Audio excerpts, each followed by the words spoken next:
what's looking through all eyes is original wakefulness. And that original wakefulness is awareness. So the way by which anyone in this room knows that they are here is via that original wakefulness. There would be no way to know that we're here without awareness, which is equal to original wakefulness. Original wakefulness is primordial wakefulness. It's fundamental wakefulness, which means that it's unborn and it is not generated by a human being. So the awareness that a human being has is a primordial awareness, a fundamental awareness that is self-existing and inseparable from the basic space of everything itself. So you see, in that sense, the term oneness is sometimes used, that there only is this unified field of awareness by which we know we are. And when we get familiar with that awareness, obviously we get familiar with the ground of being. Awareness is simply the power or the readiness to know. So we have the power to know via awareness. We wouldn't even know we are without awareness. So awareness is the root of absolutely everything. There's not a single perception whatsoever of any kind that is not rooted in awareness. They are inseparable. Awareness and what is known by awareness are inseparable. What is known by awareness is the self-display of awareness. That's all it is. Another way to think about that is that awareness and what appears within it are inseparable in the same way that the color blue is inseparable from the sky. There would be no way whatsoever to separate out the color blue from the sky. The color blue is the self-display of the basic space of infinite sky. And so too, awareness and what appears within it cannot be separated. And what appears within awareness could also be called its dynamic energy. So we could call awareness's dynamic energy its luster. Awareness's dynamic energy its glow. Awareness's dynamic energy its adornment. I just call everything that appears within awareness points of view. Awareness is the pure view, that which is looking through your eyes, that which senses everything that you sense. And what appears within that pure view of awareness are points of view of that awareness and nothing else. And the points of view that appear within awareness are always and forever changing. They're completely changing, but at the same time, they are non-arising. So they don't really arise, endure, and cease. They are non-arising in the sense that they're always inseparable from this unified field. Now, that all sounds very philosophical, and although it's very interesting and compelling, it's a lot more interesting and compelling when we have the direct experience of it. Until we have a decisive experience of what's being talked about here, it's just a lot of intellectual speculation. Awareness is just a head trip, in other words, unless we have the decisive experience of it. But once we have the decisive experience of it, just like that, we know what awareness is. And then we know in that instant that we have a choice. We have a choice to either continue to believe in what appears within awareness as having an origin of its own, of having an independent nature, of having some kind of power to make us do certain things, or we have a choice to rest as awareness. Now, many of us grow up believing that all of the points of view that appear within awareness have a power of their own. We really believe that our thoughts have a power to make us do things, and that we're someone who has thoughts, and we really believe that we're someone who has emotions, and that our emotions make us do things, and that our thoughts and emotions can make us have a good or a bad day. So we've spent a great deal of time training ourselves to invest all of these points of view within awareness with a power they don't have. It's as simple as that. And that's a matter of training only, of training ourselves to believe that what appears within awareness has a power somehow to affect us. But everything that appears within awareness has no nature independent of awareness. It has no origin of its own. Its only power is awareness.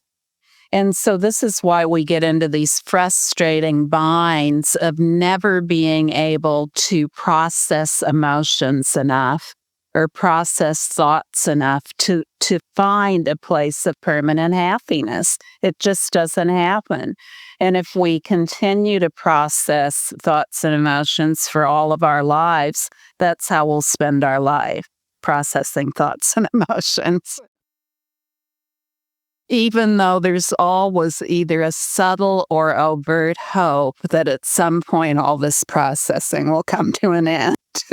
And then we'll just feel happy from that point forward. Because everything we do as a human being is the urge to happiness.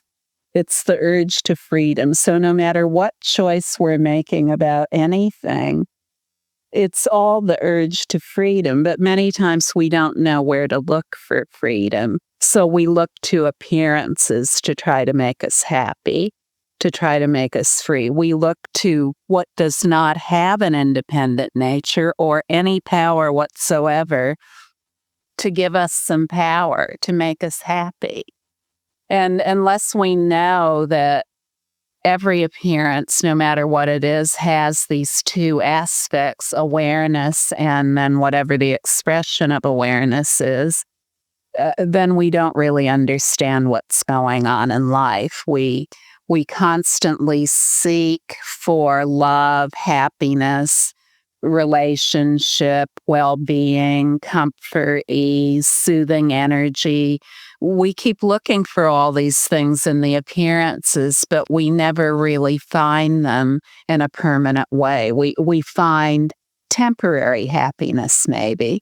And when we experience that temporary happiness, almost all of us are tempted to think, this is it, I'm happy now.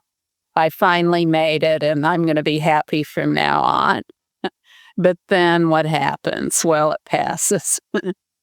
And then we're out to buy another self-help book or go to another festival or whatever it might be.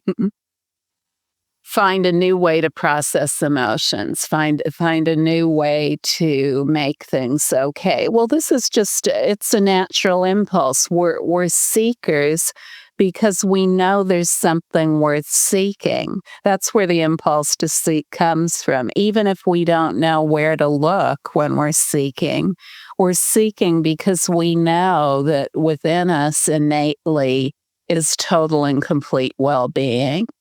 And that total and complete well-being is in awareness. That's where the total and complete well-being is. As awareness is the only power and force of everything, awareness is the only place of total well-being. Awareness is the only way in which we can become permanently happy. It is the only way in which we can become permanently friendly and compassionate. It's the only way that we can become permanently productive and beneficial and creative.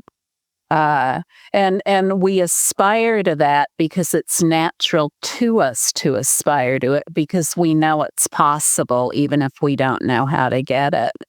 So the whole purpose of the Great Freedom Teaching is just to invite everyone to gain familiarity with awareness. And what we do here is introduce people to awareness and then support people in gaining complete familiarity with awareness, which means original wakefulness in its naked state, its essential state, coupled with continuous soothing energy at all times, day and night. That's what it is. And it is also a display of tremendous benefit, of tremendous powers of benefit for the whole, for everyone, for all. So awareness is for the sake of all. As awareness includes everything, it's obviously for the sake of all. And the more we get familiar with awareness, the more we feel naturally moved to be of benefit to others. The more we become familiar with awareness, the less we're focused on ourselves. Now, most of us feel that when we have emotions, those emotions are directed at something about us. They're our feelings, our emotions. They're about our personal suffering or our personal happiness. Or if we have thoughts, those too are about us. Our thoughts are self-directed and self-referential. They always look back to some idea of a self and how to make it okay, how to make it happy, how to make it find a way to have meaning in life and find something significant or important to do. But when we begin to get familiar with awareness by the sole power of resting as awareness for short moments repeated many times until it becomes automatic, then we find something entirely new about ourselves. We find a sense of solidity in short moments repeated many times. Now, some of you who have not been here before, you've probably already forgotten that I've said short moments repeated many times. But by the end of this meeting, you will remember short moments repeated many times. If we try to get into a prolonged state of awareness in a session, what we do is contrive awareness. So if we sit down and we say, I'm going to get into awareness now, and I'm going to do my damnedest, I'm going to just sit here being the best awareness that's possible, then that's contrived awareness. Awareness is totally uncontrived. It's never been made into anything, so there's nothing that can cause it to be. Do you see what I'm saying? There's no way awareness can be caused to be because it's never been made into anything. So to pretend that it has been made into something that's somehow going to be a cause that leads to the effect of awareness it's silly. So short moments repeated many times. To rest as awareness for short moments repeated many times. So what does that mean? It means as often as we remember initially to rest as awareness, then we just do that. Instead of either blocking or following points of view when they appear awareness, we just rest as awareness for an instant the first day, or maybe a couple instants the second day. But in this way, in a totally uncontrived way, each day, there's more and more acknowledgement of awareness.